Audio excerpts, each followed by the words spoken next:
Hello viewers, जैसा कि आप देख सकते हैं बे आइंस का टैलिक का रिज़ल्ट। ठीक है, मेरी स्टूडेंट जिन्होंने बे आइंस किया है, ठीक है, उन्होंने मुझसे तैयारी ज़्यादा टाइम की भी नहीं है, 3 या साढ़े 3 मंथ्स मेरे से तैयारी की होगी।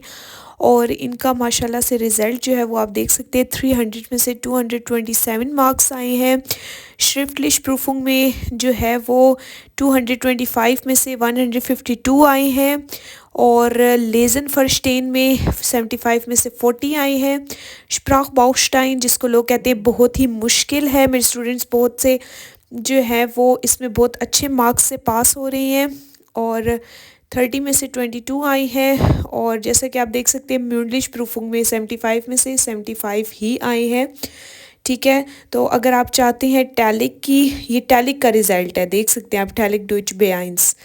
तो अगर आप टैलिक की तैयारी करना चाहते हैं या डेट सेट की या फिर गोइठे की, तो आप मुझसे जल्द से जल्द कांटेक्ट करें।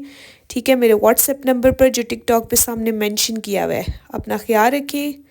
चूस।